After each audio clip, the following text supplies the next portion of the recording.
Hey everyone, Tyler with Dynamite Design Lab here. If you have a broken flap, waste bin flap, or the mounts for it, and you found my product on my website or Etsy shop, ignore the crazy kids in the background. This is the installation video for it. So, not this flap. Apparently there's, a lot of people get this flap confused with the waste bin flap, right? So, perfect prime example, this was a prototype that I made, and it broke, right? Trying to install it. There it goes. It broke. So, if your original flap did this, it broke off, good news. You can buy a new one on my website. That goes on. Or some of you have mentioned these clips may have broken off. And yeah, the company's not going to replace those. They're going to want you to buy a whole new drum. So, you broke your flap.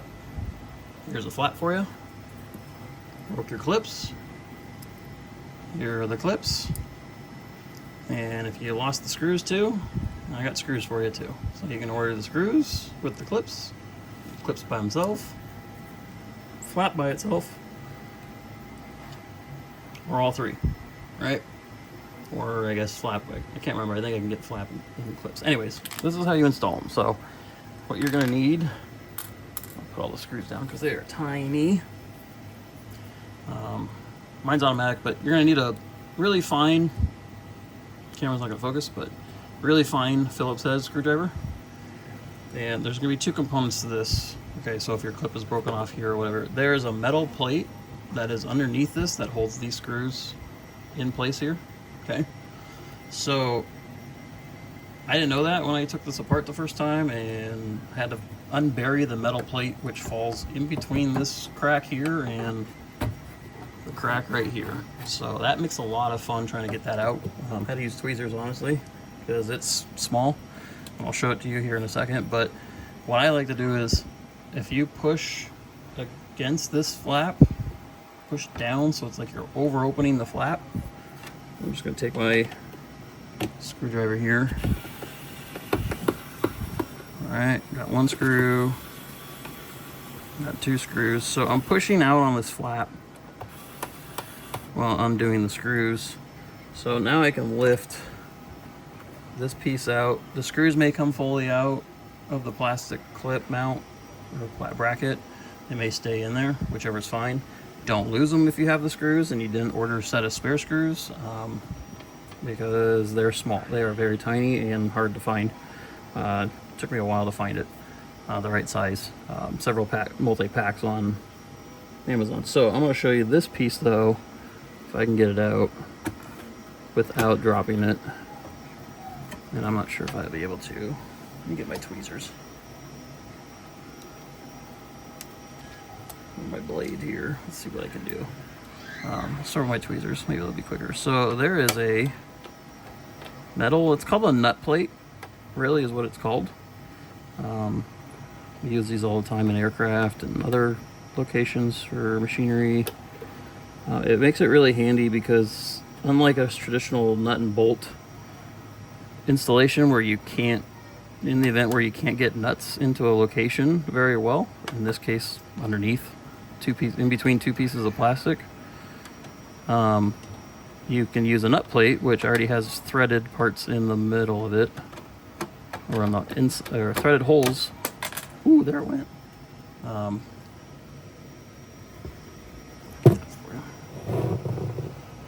It uses threaded holes, and those threaded holes provide the friction and tension for the nut to screw in. So here's that plate. Yeah, small. And essentially, when that gets screwed on in here, they go together like that, right? Okay, so if I get my screwdriver back out here, kind of show you quickly how a nut plate works. So I tighten it down, and you notice the screw came all the way through, but it also made it nice and tight. These two pins locked in, so now I can't get it out, right? Again, ignore the screaming kids in the background. So I'm going to unscrew this real quick. So the way this works is when you're uninstalling this and putting, let's say, the new clips on. So I'm going to take my screws out just to show you compatibility wise. So I'm going to take these out and I'll hold on to them somewhere else. Okay, and I'm going to go over here. And that's kind of why I tell you to push back down on this, because as you unscrew this, if you don't do that and you're not perfectly level with the drum, you know, I'm at an angle technically. If you're not level with the drum on the ground, and if you're not pushing back on this, that clip will fall down in between here. And as you can tell, it kind of takes a lot of work to get it out. So you can let go in between installations, but don't bump it or move it or rotate it. And that was my issue, is I unscrewed the screws on one side to find the matching screw and measure it, and then I moved this drum from a different location where I was measuring other stuff and to somewhere else in my room, and then I went to go install the screws and I was like, hey, they're not fastening. So if yours does fall out, this is how you install it. So these raised cylinders on the bottom go down, so that way this makes a flat surface contact. There's a small groove. Let's see if I can show it to you. I don't know if I will. Yeah, kind of hard, but you can see it there. There's a small groove right there, right above the two holes, that this kind of slides into, just like that. Okay, cool. Notice I'm still holding up against this, so, and if you kind of can tell, if I let go, it falls a little bit. If I push up, see how it pushes right up against it, so it works great. All right. So now let's get your new clips. Okay, so these are the 3D printed clips. They're just slightly different. I didn't do all the rounding of the edges and stuff like the originals. I don't know why, I just didn't do it. And of course they're installed the same way as the originals. Opening on the hole faces down towards the waste bin. So I'm gonna put mine over here. I'm just gonna line up those pins, and then I'm gonna line these up so they're there. Now, if you're just replacing the flap by itself, just the flap, okay, I highly recommend not bending your flap if your mounts are fine. Trying to bend it in there, I do not recommend that. And the reason is because I'll show it on this one. It's kind of how I broke this one. I was trying to install it without taking these out because I didn't want to deal with it. Injection molded plastic is significantly stronger than 3D printed plastic, simply because 3D printing requires a nozzle, right? And the nozzle's a certain diameter, and there's a certain number of layers that go into this part that get printed, and I can increase this, and yet generally this is going to be 100% filled in, so this is a solid piece of plastic, whereas if you look through it like this, you can kind of see there's honeycomb structure in here. So to save on plastic material, save on time, when you do 3D printing like this, when you do parts like this, we don't fill all this in all the way, right? That is just a waste of material. This part takes, I think, 2 or 3 hours to print by itself. If we were to fill in this with solid material, the printer's going back and forth, no matter how fast that printer is, bet you this will take anywhere from 6 to 8 hours to print on today's Core XY super fast printers. Okay, I'm getting a little sidetracked here, sorry about that, but I'm just saying, in a normal basic entry level 3D printer that I kind of started out with before I upgraded all my machines, this could take up to 12 hours to print, just going back and forth if you did solid. So this is called infill. It's a pattern, it's in a density that we give it, but it creates it rigid, which is nice. But at the same time, you bend this way too much. It's got some good bend to it, but if I bend it just right in the right location, or if I bend it over and over again, look at that, it just snaps right away, right? Okay, it's because we don't have that strength. A plastic piece like this that came with your machine is injection filled. So there's 2 pieces of metal, it goes together, there's a nozzle that goes in and it sprays liquid plastic in there, and that becomes one solid piece that's got a lot more flexibility to it, it's got a lot more strength to it. This is what's, you know, because we have these pockets in here, it creates a little bit of a weak spot. So I have to go find my clip that I printed.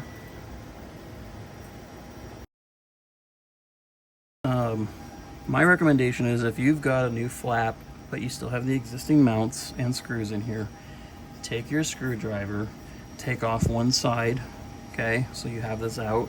So I'm gonna go ahead and I'm going to secure one side. So I'm gonna push down on my flap again. And it's hard to tell, but you can tell I'm just spinning in circles right now. So my little, I think I probably lost my little thing, my little piece. I bet you I did, so apologies. 1 second. Okay, got it. Cool, got it. All right, got both of them.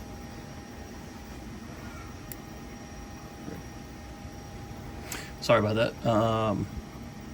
I sped it up just to kind of show you guys how difficult that is to get in between there. Anyways, back to where we were. I'm gonna put this in. I'm gonna put this one in. I'm gonna press up. I'm gonna take my replacement clip.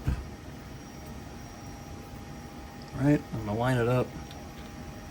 So installing the flap, I'm just gonna put this one on first so that way we have it. Okay, I'm gonna push down my flap.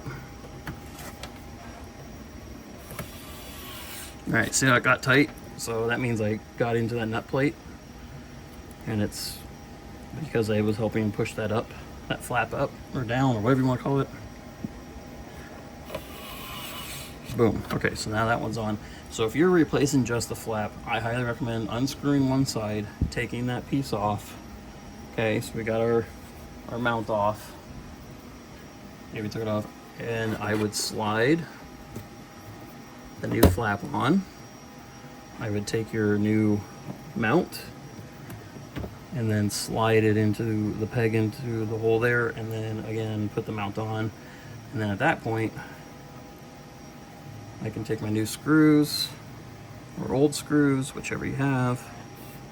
I'm going to push up against my flap again, and notice how when I do that the screw rises up a little bit. It might be a little hard, but anyways. All right, that's tight.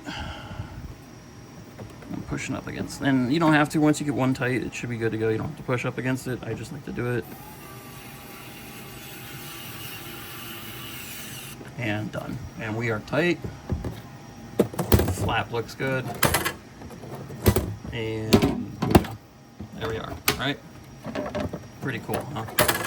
So that's how you install either a flap in the mounts with the screws, either way.